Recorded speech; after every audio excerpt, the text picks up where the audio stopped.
these videos and name these, and I'm not knocking the crew for not giving it a powerful name. I don't know how you come up with something powerful enough to describe what's on this video. Evidence of provocateuring, the police threatening to kill people. We'll play that clip when we come back. Threatening to shoot journalists, threatening to murder them. I will, quote, kill you. Premeditated. We're on the march. The empire's on the run. Alex Jones and the GCN Radio Network. We were just talking to Alex Jones, and it's absolutely amazing that we would have to be concerned enough to consider bringing back our journalists. Why? Because they're threatened by the police. Because it's the police that are pointing guns in journalists' faces, threatening to kill them. These kinds of rules of engagement are totally out of control. Not only is it unprofessional, but it's amazingly provocative and dangerous to see the police doing this. But of course, we just had a couple of days ago a document written in April of this year that Paul Joseph Watson published on an article showing that they are gaming for shooting unarmed protesters.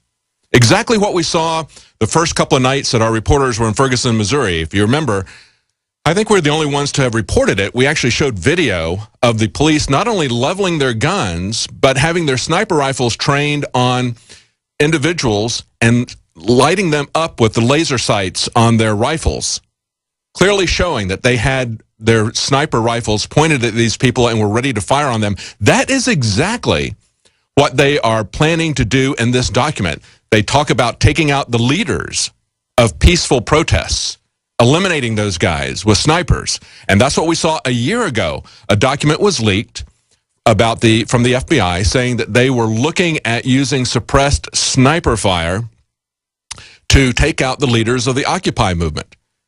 And it's absolutely amazing to see that. Alex, we had a little bit of phone problem. I think you're back with us now. Go ahead. Yes.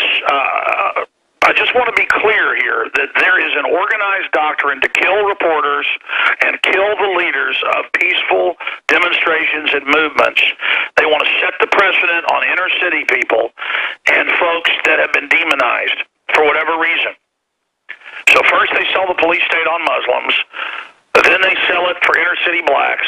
The final enemy in all the training and all the preparations is gun owners and everyone's Bill of Rights, everyone's Constitution.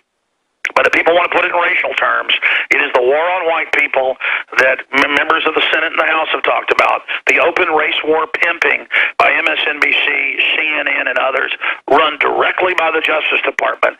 And we have massive evidence in the video retitled, Ferguson Police Threatened to Kill Journalist. We have the video of them threatening to kill the journalist.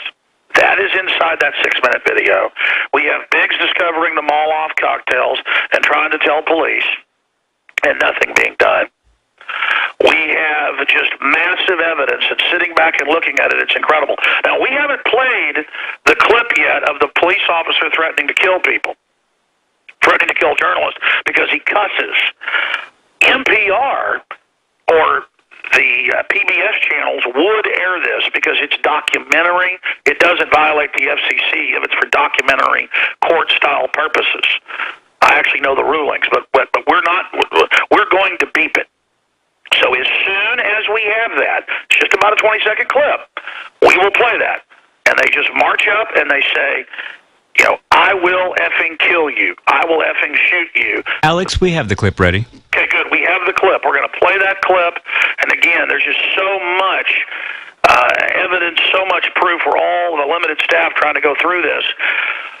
That's why it's so important for people to buy the products at InfoWarsLife.com and InfoWarsStore.com, because then I can hire a couple more people to run the computers, to pull up the news articles, to pull up the clips, to watch the clips, to put them on air. There's so much to digest here. We would have more reporters to be able to be covering all of this. And I'm not complaining. InfoWars has grown, but I need to hire 5 or 6 more reporters. I need to hire more print reporters. I need to hire more camera people, more video editors, more people to look at the footage, because we are just absolutely working as hard as we can. And I'm just here having a personal discussion with the listeners out there about my frustrations, and because we're all in this together.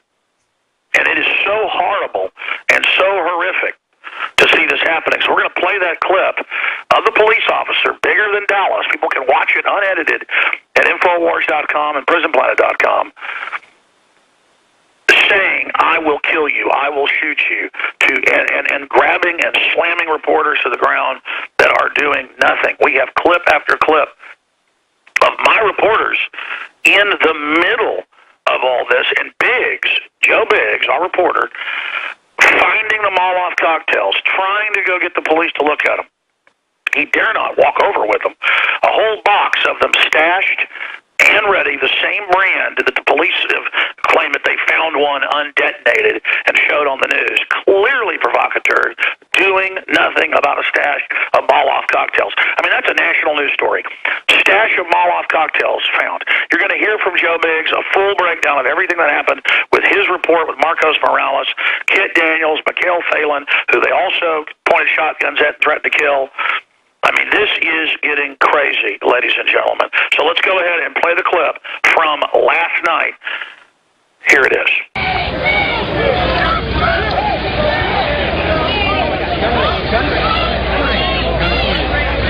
My hands are up, bro. My hands are up. Watch it. Yo, watch it. Watch it. Raise and point at the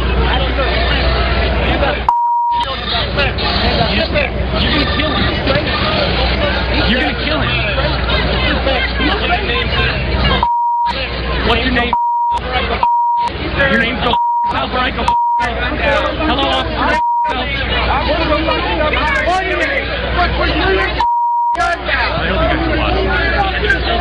officer. The guy pointing a gun at people right now for no reason. He's threatening to kill my friends. Who's just threatening to kill me? Yeah. He's threatening to kill me.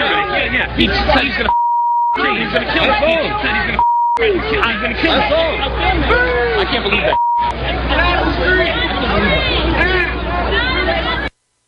Now, again, that's footage shot by somebody else that was there. We have it in HD, and that's going to get uploaded by our exhausted crew there in Ferguson, Missouri, and is going to get out to everybody. But just what David Knight was saying, you can disagree with Occupy Wall Street and their socialist views, but they were right that it's the mega banks running the country. They were wrong to call it capitalism because these people are the opposite of capitalists. They're monopoly thugs who are waging war against real prosperity. But even if they were outright communist, when it was declassified last year, this is mainstream national news, the plan to execute the peaceful leaders of Occupy Wall Street, that means the ones the feds didn't control. Because it turned out the Justice Department basically started it, tried to run it, it failed. They tried to organize like an Arab Spring here. Even Al Gore said we need an Arab Spring here in America. They create the crisis, then they give the police the training to go out and kill everybody. So understand, ladies and gentlemen, that they are not going after the thugs in Ferguson. They are not going after the gangsters, the gangbangers. They are not going after the Molotov cocktail throwers or people throwing rocks. People are throwing rocks, and 20 feet away there's a journalist being attacked by the police. And the police, some of them say, hey, InfoWars, we love you. Some of the riot cops and some of the National Guard, some of that's on video. But the majority of them just see reporters and they'll see like an old, 65-year-old guy with a pad of paper and a camera around his neck, clearly a journalist, wearing a vest. They'll just run over and slam the guy to the ground. I mean, it's bizarre. Never has this happened in America. They don't even do this in North Korea. They would just come and get the journalist and take them away and then do stuff behind closed doors. They're doing it out in the open. This is beyond North Korea. I'm going to explain this again. They have never put out public documents, public for full unlimited distribution by the Department of Defense, Office of the Secretary of the Army, saying to all the people being given riot control training, police, military, you name it, this is where you shoot people to kill, quote, peaceful demonstrators, quote. See, I've been shell-shocked for 2 days since this broke. That's why I couldn't even hardly talk yesterday. I was stuttering. I was getting angry. I was running around yelling in the halls because my normal instincts, folks, is we are in crisis level. But That's healthy. It is normal to get upset about this. So pray for InfoWars. We're under a lot of stress. Pray for our reporters, but also the people that are having to watch this and then look at it and also be trying to tell our reporters what to do. It's a very frustrating thing to have the responsibility to know that we're at the very cutting edge of this and to want to do a perfect job. Growing up, I always wondered why sports stars and adventurers and people that push themselves to the edge would get so angry with themselves and were never satisfied. That's a mark of greatness, ladies and gentlemen. And that's why everybody up there running the show today, David Knight, his family, what they've gone through to move down here and sell everything they had in North Carolina, all of my reporters, from Sha'Carri Jackson to Leanne McAdoo to Marcos Morales to Rob Jacobson to Anthony Gucciardi, everyone in that office, from the shipping department to the customer service to